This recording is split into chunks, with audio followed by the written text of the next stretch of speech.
मनुष्य के जीवन में शांति का महत्व। एक प्रेरणादायक कहानी। सबसे बड़ा धन मन की शांति। एक छोटे से गांव में अर्जुन नाम का एक व्यक्ति रहता था। वह मेहनती था, ईमानदार था और अपने परिवार से बहुत प्रेम करता था। उसके पास खेती थी, घर था, पत्नी थी, दो बच्चे थे और जीवन में किसी चीज की कमी भी नहीं थी। फिर भी वह हमेशा परेशान रहता था। सुबह उठते ही उसे भविष्य की चिंता सताने लगती।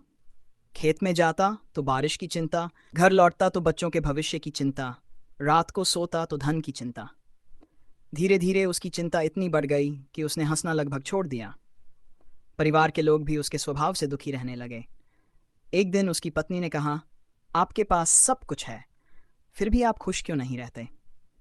अर्जुन ने उत्तर दिया, मुझे डर लगता है कि कहीं यह सब मुझसे छिन न जाए। पत्नी मुस्कुराई, लेकिन उसके पास इसका कोई उत्तर नहीं था। कुछ दिनों बाद गांव में एक वृद्ध संत आए। लोग उनके पास अपनी समस्याएं लेकर जाते और समाधान पाते। अर्जुन भी उनके पास पहुंचा। उसने संत से कहा, महाराज, मेरे पास सब कुछ है, फिर भी मन में शांति नहीं है। कृपया मुझे ऐसा उपाय बताइए जिससे मेरा जीवन शांति से बीते। संत मुस्कुराए और बोले, कल सुबह सूर्योदय से पहले मेरे साथ चलना। अगले दिन दोनों जंगल की ओर निकल पड़े। रास्ते में संत ने अर्जुन को एक भारी पत्थर उठाने को कहा। अर्जुन ने पत्थर उठा लिया। कुछ दूर चलने के बाद उसके हाथ दुखने लगे। उसने कहा, महाराज, ये बहुत भारी है। संत बोले, थोड़ा और चलो। कुछ देर बाद दर्द बढ़ गया। अर्जुन बोला, अब मुझसे नहीं उठाया जा रहा। संत ने कहा, तो इसे नीचे रख दो। जैसे ही अर्जुन ने पत्थर नीचे रखा, उसे बहुत हल्का महसूस हुआ। संत बोले, यही तुम्हारे जीवन का उत्तर है। अर्जुन आश्चर्य से उन्हें देखने लगा। संत ने समझाया, जिस प्रकार यह पत्थर जितनी देर हाथ में रहा उतना ही भारी लगता गया, उसी प्रकार चिंता, क्रोध, ईर्ष्या और लालच भी मन पर बोझ बन जाते हैं। यदि समय पर उन्हें छोड़ दिया जाए तो मन हल्का हो जाता है। अर्जुन ध्यान से सुनता रहा। संत आगे बोले, शांति बाहर नहीं मिलती, शांति मन के भीतर जन्म लेती है। पहला पाठ, वर्तमान में जीना। संत अर्जुन को नदी के किनारे ले गए। उन्होंने पूछा, ये नदी क्या करती है? अर्जुन बोला, ये लगातार बहती रहती है। संत बोले, क्या ये पीछे लौटती है? नहीं। क्या ये भविष्य की चिंता करती है? नहीं।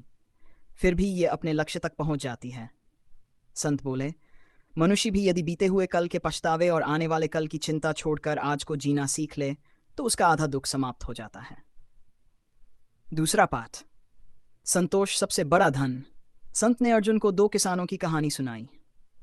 एक किसान के पास बहुत कम जमीन थी, लेकिन वह हर दिन भगवान का धन्यवाद करता था। दूसरे किसान के पास बहुत सारी जमीन थी, फिर भी वह हमेशा और अधिक चाहता था। एक दिन सूखा पड़ा। पहला किसान बोला, जो मिला है उसी में मेहनत करूंगा। दूसरा किसान रोता रहा कि उसका नुकसान हो गया। संत बोले, धन सुख नहीं देता, संतोष सुख देता है। तीसरा पाठ, क्षमा का महत्व। संत ने अर्जुन से पूछा, क्या तुम्हारे मन में किसी के लिए क्रोध है? अर्जुन ने कहा, हाँ, मेरे पड़ोसी ने वर्षों पहले मेरा अपमान किया था।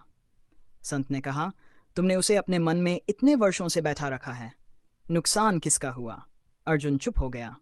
संत बोले, क्षमा दूसरों के लिए नहीं, अपने मन की शांति के लिए की जाती है। उस दिन अर्जुन ने मन ही मन अपने पड़ोसी को क्षमा कर दिया। चौथा पाठ, तुलना मत करो। गांव में एक व्यक्ति हमेशा दूसरों की सफलता देखकर दुखी रहता था। किसी ने नया घर बनाया तो वह दुखी, किसी के बच्चे सफल हुए तो वह दुखी। धीरे धीरे उसका अपना सुख भी समाप्त हो गया। संत बोले, तुलना करने वाला व्यक्ति कभी सुखी नहीं हो सकता। उन्होंने कहा, हर फूल अपनी सुगंध से पहचाना जाता है, गुलाब कभी कमल बनने की कोशिश नहीं करता। पांचवां पाठ, सेवा का आनंद। संत अर्जुन को एक वृद्ध विधवा के घर ले गए। उसके पास खाने के लिए कुछ नहीं था। अर्जुन ने अपने घर से अनाज लाकर उसे दिया। वृद्धा की आंखों में खुशी के आंसू आ गए। घर लौटते समय अर्जुन के चेहरे पर वर्षों बाद मुस्कान थी। संत बोले, जो सुख दूसरों की सहायता करने में मिलता है वह धन से नहीं खरीदा जा सकता। छठा पाठ, सरल जीवन। संत स्वयं बहुत साधारण वस्त्र पहनते थे। उन्होंने कहा, मनुष्य की आवश्यकताएं कम होती हैं, इच्छाएं बहुत अधिक होती हैं। यदि इच्छाएं सीमित कर दी जाएं तो जीवन अपने आप शांत हो जाता है। सातवां, प्रकृति से जुड़ो। संत रोज सुबह सूर्योदय देखते थे। वे पक्षियों का संगीत सुनते, पेड़ों की छाया में बैठते और नदी के किनारे ध्यान करते।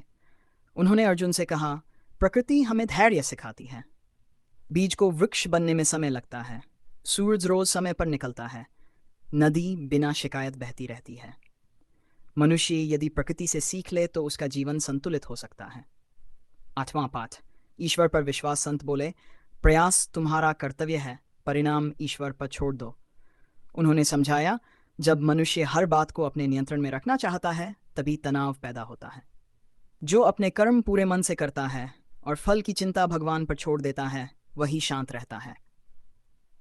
9वां पाठ, मधुर वाणी। अर्जुन पहले छोटी छोटी बातों पर क्रोधित हो जाता था। अब उसने मीठा बोलना शुरू किया। घर का वातावरण बदलने लगा। पत्नी खुश रहने लगी, बच्चे उसके पास बैठने लगे, पड़ोसी भी उससे प्रेम करने लगे। उसे समझ में आ गया कि कठोर शब्द रिश्तों को तोड़ देते हैं और मधुर शब्द दिलों को जोड़ देते हैं। 10वां पाठ, प्रतिदिन आत्मचिंतन। संत ने कहा, हर रात 5 मिनट अपने आप से 3 प्रश्न पूछो। आज मैंने किसका भला किया? आज मैंने किस बात पर क्रोध किया? कल मैं स्वयं को कैसे बेहतर बना सकता हूँ? अर्जुन ने यह नियम अपना लिया। धीरे धीरे उसका स्वभाव बदलने लगा। परिवर्तन कुछ महीनों बाद गांव वालों ने देखा कि अर्जुन अब पहले जैसा नहीं रहा। अब वह मुस्कुराता था, दूसरों की मदद करता था, बच्चों के साथ समय बिताता था, ईश्वर का धन्यवाद करता था। जो मिलता उसमें प्रसन्न रहता। एक दिन वही संत फिर गांव आए।